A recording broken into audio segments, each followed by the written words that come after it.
Hello everyone, নমস্কার। আমি জুই। সকালে কেমন আছো? আশা করছি সকলে খুব খুব ভালো আছো। তোমাদের সকলকে জানাই গুড ইভিনিং। চলো আজকে তোমাদের সঙ্গে শেয়ার করি আমার ফ্যামিলির সব মেম্বারসদের নিয়ে মার্কেট করতে এলে আমার কি কি ফেস করতে হয়।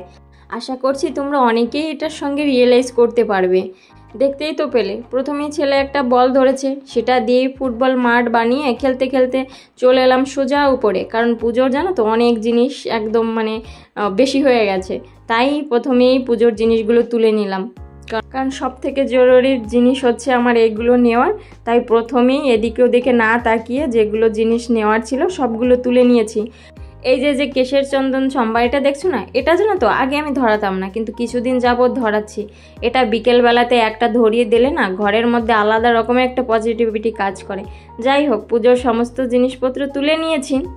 এবার এসেছি এই যে এগুলো খুঁজতে, কারণ ইনি হচ্ছে আমার নিত্যদিনের সঙ্গী। তবে আমার ঘরে যিনি রয়েছেন তিনি একটুখানি পুরনো হয়েছে, ঠিকঠাক করে কাজ করছে না, তাই এনাকে আবার নিয়ে নিলাম। কারণ এনারা তো আমার দিনের 4 থেকে 5 বার স্নানটা কমিয়ে রাখে। এইদিকে নিজের প্রয়োজনীয় জিনিস তুলতে তুলতে ছেলের হাজার একটা খেলনার জিনিস কোথা থেকে যে তুলে তুলে আনছে। আসলে যার যেটা আর কি প্রয়োজন আমরা তো সেটাই খুঁজে বের করি।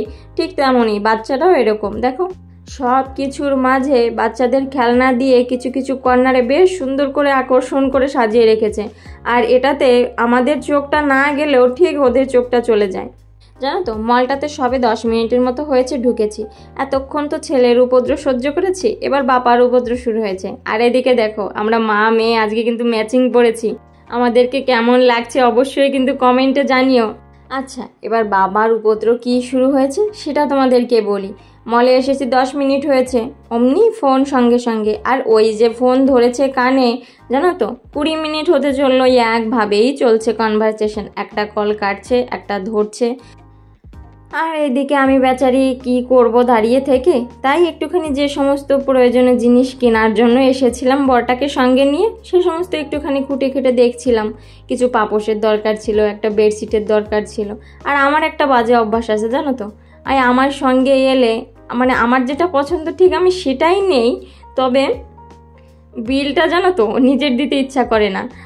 ওই বিলটা যদি বরটা দিয়ে দেয় না, তাহলে একটুখানি কনফিডেন্স পাই যে না আমি ঠিকটাই নিয়েছি। আর যদি আমি নিজে ধরে নেই, তখন মনের ভিতরে একটা খুঁতখুঁতুনি কাজ করে। এইদিকে ছেলে মনোযোগ দিয়ে খেলা করছে, আসলে খেলা করছে না, কোনটা নেবে সেটা খোঁজাখুঁজি করছে।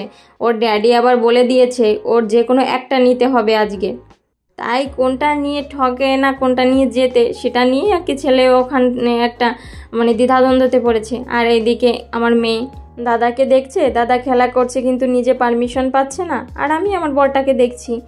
আরও একটা সপ্তাহ আগে থেকে বরের কাছ থেকে অ্যাপার্টমেন্ট নিয়ে জানো তো আজকে ডেটটা পেয়েছি, তাও এই অবস্থা। আসলে এটা জানো তো আমার একটা অভ্যাসে দাঁড়িয়ে গেছে। এখন কি হয় জানো তো, এই একসঙ্গে বেরোলেও না ওই ঠিকঠাক করে কেনা হয় না, তখন আমাকে নিজেকেই বেরিয়ে ওই একা একা কিনতে হয়। আর এই ঘরে গিয়েও জানো তো দেখবো যে মেইন যে জিনিসগুলো সেগুলোই তোলা হয়নি, তখন আবার কি করার, তখন নিজে সময় বের করে একা একা বের হয়ে সবটা কিনতে হবে। এমনিতে আমরা কোথাও ঘুরতে টুরতে বেরোলেও জানো তো এই কেনাকাটার দিক দিয়ে বরকে যদি বলি একটু বেরোতে, বর সঙ্গে সঙ্গে একটা কমন ডায়লগ দেবে, টাকা দিচ্ছি নিজে নিয়ে কিনে নিয়ে এসো। প্রথম এখানে ভাষা জানতাম না, চলাফেরা একটুখানি অসুবিধা হতো। যখন বলতো না তখন এত কষ্ট এত রাগ হতো না, কোনো কিছু বলতামই না প্রয়োজনীয় জিনিস। কিন্তু এখন আস্তে আস্তে দেয়ালে পিঠ টেকেছে তো এখন অনেকটা শিখে নিয়েছি। তবে ডায়লগটা এখনও অভ্যস্ত হয়ে পারেনি, যখনই দেয় তখনই কোথাও না কোথাও ভীষণ খারাপ লাগে, আর এখন রাগও হয়। কিন্তু তাও কি করার, প্রয়োজনীয় জিনিসগুলো তো নিতে হবে। আর এখন বরের আর একটা টেকনিক হয়েছে জানো তো, যখনই আমি আমার প্রয়োজনীয় জিনিসগুলো আনতে বলি, এই সংসারের জিনিসগুলোই তো আমার প্রয়োজনীয় জিনিস, তখন জানো তো উল্টো পাল্টা নিয়ে এসে যাতে আমি রাগ করি আর আমাকেই গিয়ে আনতে হয়। কারণ বর এটা ভীষণ রকম চায় যাতে আমি বাইরে বেরিয়ে সবটা আর কি কেনাকাটা করি, একটুখানি শিখে নিই। আর এটাতে আমার ঘোর আপত্তি। যাই হোক, ওখানে বিল মিটিয়ে এলাম। ঘরে এসে দেখি এনারা দুজন আমার জন্য অপেক্ষা করছে। আসলে বরেরই একজন পরিচিত লোক এই মাছ দুটো এনে দিয়েছে এই অসময়। এখানে তো কার্তিক মাস চলছে, এখন মার্কেটে খুব বেশি একটা মাছ পাওয়া যায় না। তার বর তো আমার মাছে ভাতে বাঙালি, মাছ ছাড়া একদমই চলে না। তাই ওর কোনো পরিচিত বন্ধুকে বলে রেখেছিল যদি মানে দূরে কোথায় রাজমন্ডি কাকিনাড়া যায় ভালো মাছ পেলে যেন আমাদের জন্য নিয়ে আসে। তাই এই সন্ধ্যার সময় আমাদেরকে মাছ এনে দিয়েছে। আর আমরা যেহেতু ঘরে ছিলাম না, ভাই ছিল ঘরে, তাই ভাইয়ের কাছেই রেখে দিয়েছে। এসে দেখি এনারা দুজন আমাকে বলছে এবার আমাদেরকে ফ্রেশ করে একটুখানি ঢুকাও ঘরে। তাই কি আর ড্রেস না চেঞ্জ করে মেয়েটাও ঘুমিয়ে পড়েছে, ছেলেটা ঘরে খেলা করছে, আমি এই সুযোগে এদেরকে একটুখানি ড্রেসিং করে নিই। তবে জানো তো, মাছ কাটা খুব একটা দক্ষতা না হলেও যে জানি না তা নয়, তবে ওই কাটার অভ্যাসটা নেই তো কাটতে গেলে ভীষণ রকম অসুবিধা হয়। আর সব থেকে এই সাংসারিক কাজের মধ্যে এটা হচ্ছে আমার অপছন্দের একটা কাজ, যেটা আমি কখনোই পছন্দ করি না আর বোধহয় করবও না। কারণ এই মাছ কাটা, মাছ পরিষ্কার করা, সহজ কথায় বলতে গেলে এই মাছের গন্ধটাই আমার কাছে এত খারাপ লাগে, এই কারণে আমি মাছ খাই না। আর ছোটোবেলা থেকে আমি খুব বেশি একটা মাছ পছন্দ করি না। আর এই সাংসারিক জীবনে ঢুকে যখনই এই মাছ ধরে রান্না করতে হয় তখন থেকেই মাছ খাওয়া একদম কমিয়ে দিয়েছি। এখনও জানো তো আমার বাড়িতে যত মাছই আসুক না কেন, আমার বর সেটা তো বাইরে থেকেই কাটিয়ে আনে, ওই ঘরের মধ্যে দেখি পরিষ্কার করা থাকে, আমি শুধু রান্নাটাই করি। তাও খেতে পারি না, কারণ মাছের গন্ধটা আমি একদমই সহ্য কেন করতে পারি না সেটা আমি নিজেও জানি না। সে যাই হোক, এদেরকে তো দেখলে ছুরি দিয়ে ভালো করে আঁশগুলিগুলোকে কেটে নিয়েছি।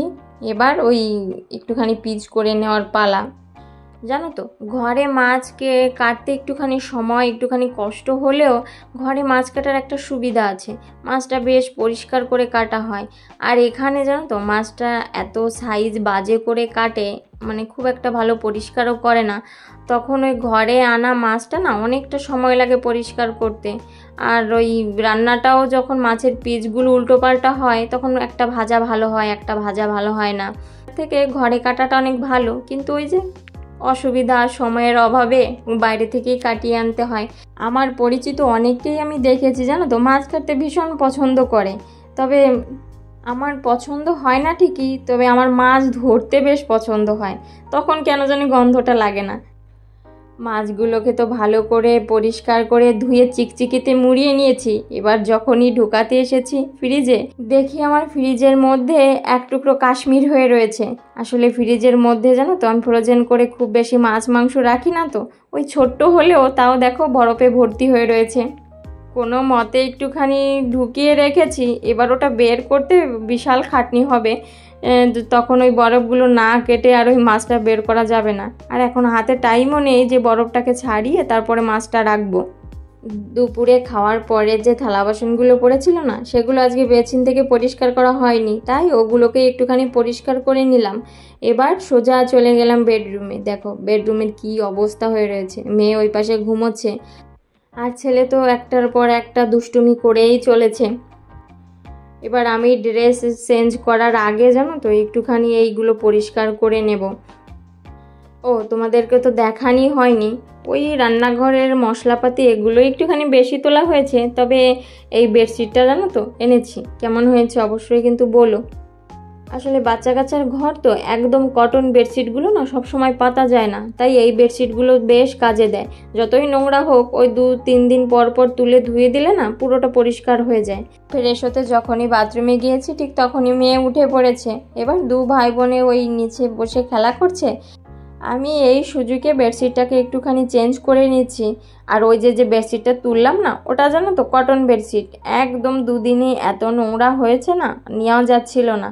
আমার আবার জানো তো একটা খুঁতখুঁতে অভ্যাস আছে, সেটা হচ্ছে মানে এই বেডশিটই ধরো বা আমার জামা পোশাকই ধরো, আমি বারবার রিপিট করতে পছন্দ করি।